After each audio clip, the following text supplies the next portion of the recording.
എന്താണ് പേര്? പാർവതി. എവിടെ സ്ഥലം? പനയത്തുനിന്ന് വരികയാണ്. നമുക്കറിയാം കേരളത്തിൽ നടന്നു വരുന്ന അന്യസംസ്ഥാന തൊഴിലാളികൾ ഒരേ ജോലികളും അവർ കയ്യേറുകയാണ്. അപ്പോൾ അല്ലെങ്കിൽ പക്ഷേ അവർ ശ്രദ്ധ ഇടുകയാണ്. അപ്പോൾ മലയാളികൾക്കൊന്നും ജോലി ചെയ്യാൻ പറ്റാത്ത രീതിയുടെ സ്ത്രീകൾക്കും പക്ഷേ വ്യത്യസ്തമായ ഒരു കാഴ്ചയാണ് നമ്മളെ സഹോദരി നമുക്ക് കാണിച്ചു തരുന്നത്. ഏവർക്കും എങ്ങനെ വേണമെങ്കിലും നമുക്കൊരു പക്ഷേ കാണിച്ചു കൊടുക്കാം എങ്ങനെ ജീവിക്കാൻ പറ്റുമെന്ന്. എല്ലാ ജോലിക്കും ഒരു അഭിമാനമാണ്. അപ്പോൾ തീർച്ചയായിട്ടും നിങ്ങൾ ഒരുപാട് സ്ത്രീകളെ നമ്മളിപ്പോൾ കണ്ടുവരുന്നുണ്ട്.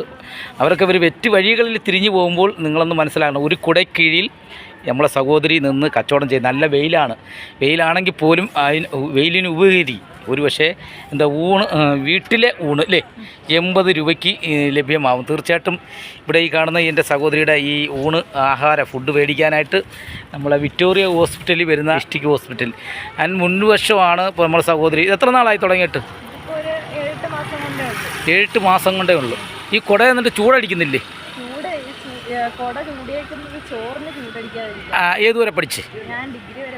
കേട്ടോ മക്കളെ, ഡിഗ്രി വരെ പോയതാണ് കേട്ടോ. 4ാം ക്ലാസ് കുത്തിപിടിച്ചവർ പോലും ഇവിടെ വലിയ പവർ കാണിക്കും. ഡിഗ്രി വരെയെങ്കിലും പഠിച്ചെന്നുള്ളതാണ് ഈ പറയുന്നത്. ഞാൻ പോലും അത്രയും പോയിട്ടില്ലെന്നുള്ളതാണ് എനിക്ക് മനസ്സിലാക്കുന്നത്. അപ്പോൾ ഒരു കുട കീഴിലെ അപ്പോൾ അങ്ങനെ ഒരു ഇതെന്താണ് തോന്നാൻ കാരണം? എനിക്ക് 2 മക്കളുണ്ട്, 2 പേരുണ്ട്. അപ്പോൾ മൂത്താൾക്ക് 5 വയസ്സ്, ഇളയാൾക്ക് 1.5 വയസ്സ്. അപ്പോൾ 1.5 വയസ്സുള്ള ആളെ ഇട്ടിട്ട് ഫുൾ ടൈം ആയിട്ട് എനിക്കിപ്പോൾ ഒരു കടയിൽ പോയി ജോലി ചെയ്താലും ഒരു 10,000 രൂപ കുറഞ്ഞ ശമ്പളം കിട്ടും. അപ്പം അത് ഫുൾ ടൈം നിൽക്കുകയും വേണം. രാവിലെ 8 മണിക്ക് കയറി കഴിഞ്ഞ് ഒരു വൈകിട്ട് രാത്രി 8 മണി വരെ നിൽക്കണം. ഇതാവുമ്പോൾ രാവിലെ എൻ്റെ വീട്ടിലെ ആഹാരം നടക്കും, ഇതിൻ്റെ ഒപ്പം കുഞ്ഞുങ്ങളെ നോക്കാം. ഇവിടെ വന്ന് കച്ചവടം ചെയ്തിട്ട് 2 മണിയാകുമ്പോൾ നമുക്ക് വീട്ടിൽ പോവാം. വീട്ടിലെ ജോലികളും കാര്യങ്ങളും എല്ലാം നടക്കുകയും ചെയ്യും. നമുക്ക് ഒരു വരുമാനമാവും, വീട്ടിലെ കാര്യങ്ങൾ നടക്കും, ചെലവ് നടക്കും. അപ്പൊ ചെലവെല്ലാം ഇതിന്റെ അകത്തോടെ തന്നെ ഓടിപ്പോവും. ഒരു വരുമാനം. അപ്പോൾ നമുക്ക് നമ്മളെ വീട്ടിലെ കുഞ്ഞുങ്ങൾ സുരക്ഷിതയാവും, നമുക്കൊരു ജോലിയായി, നമുക്ക് വിളിക്കുമ്പോൾ ഓടിയെത്താം നമ്മളെ വീട്ടിലല്ലേ. നമ്മളൊരു ജോലി കണ്ടെത്തുക എന്നുള്ളതാണ്. എങ്ങനെ പോയാലും കുറച്ചുകൂടെ പോയി കഴിഞ്ഞിട്ടുണ്ടെങ്കിൽ ഞങ്ങളുടെ ജോലിക്കാരായിട്ട് 2 പേരും കൂടെ ഉണ്ട്. അപ്പൊ അവർക്കും ഒരു ജോലി. അവരാണ് ഫുഡൊക്കെ വെക്കുന്നത്? അല്ല, ഫുഡ് നമ്മൾ തന്നെ വെക്കും. നമ്മളെല്ലാം അവരരിഞ്ഞും മീനൊക്കെ കണ്ടിക്കാനും ഒക്കെ ആയിട്ട് സഹായിക്കാനായിട്ട്. നമുക്കിവിടെ ജോലി തരുമോ? സന്തോഷം മുടാനാണ്. നല്ലൊരു ജോലിയാണ്. തീർച്ചയായിട്ടും അങ്ങനെ തന്നെ ആയിരിക്കട്ടെ. ഒരുപാട് പേര് ഫുഡ് മേടിച്ച് വലിയൊരു സംരംഭമായി മാറട്ടെ.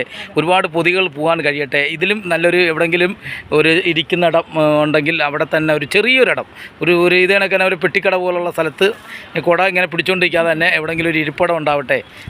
എന്തായാലും മക്കൾക്കൊക്കെ എത്ര വയസ്സുണ്ട് പ്രായം? ഹസ്ബൻഡ് എന്താ എടുക്കുന്നത്?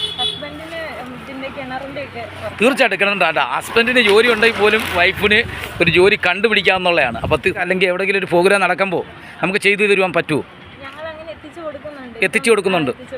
നമുക്കിപ്പം ഓർഡറായിട്ട് കിട്ടുവാണെങ്കിൽ നമ്മളത് ഓർഡർ അനുസരിച്ച് ചെയ്തു കൊടുത്ത് അവർക്ക് ഇഷ്ടമുള്ള രീതിയിലെന്ന് വെച്ചാൽ എന്ത് വേണമെന്ന് വെച്ചാൽ നമ്മൾ പായസം ഉൾപ്പെടെ സദ്യയായിട്ടുള്ള രീതിയിൽ. ശരി. അപ്പോൾ എന്തായാലും ആ ഫോൺ നമ്പർ ഒന്ന് പറയാമോ?